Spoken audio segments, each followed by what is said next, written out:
atë që ka tha Zoti Qipa dhe Ornella, unë të thoshe që në demokraci, pa dyshim, pa bërë shumë koment, pa u zgjatur, të thoshe që në demokraci roli i medias është i jashtëzakonshëm.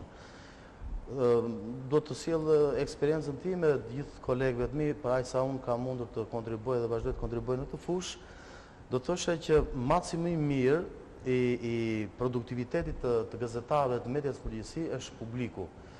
Unë konstatoj një diçka shumë të veçantë dhe shumë pozitive. Shumë njerëz na kapin në rrugë kur kanë një problem ose një hall për të zgjidhur ose për të trokitur në një institucion. Dhe kjo tregon që publiku ka besim tek media.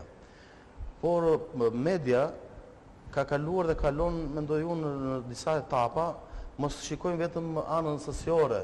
Janë shtu shumë kanale, ashtu si tha edhe Ornella pak më parë, ka shumë një fluks i madh ekranesh, gazetash e të tjera. Kjo është përsërisht diçka pozitive sepse është hapur tregu dhe këtu ngjelet edhe një falënderim edhe për të gjithë ata që kanë investuar në media, pavarësisht se duhet diskutuar edhe çik më gjatë ky raporti, si thua, i kontratave, i bashkëpunimit të gazetarëve me pronarët e tjera. Por do të thosh edhe diçka tjetër në lidhje me këtë që ju bët në pyetjen e parë, te transparenca. Në fundit një institucion shtetëror ka punë të veta, media ka punë të veta, është gazetaria, gazetarët përgjithësi që duhet të, si thua, për të qenë sa më afër publikut, të zhbirojnë edhe të trokasin, si thua, ose të gërmojnë për skutat e të gjitha pushteteve.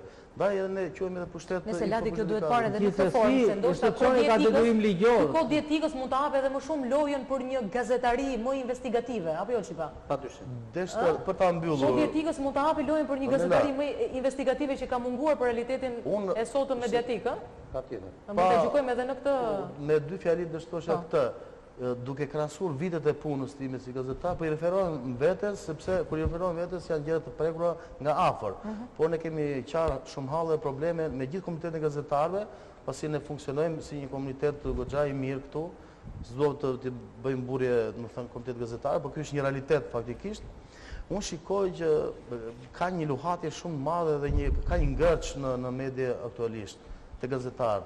Janë ato probleme që duhet edhe një emision i veçantë për problemet ekonomike që kalojnë gazetarët.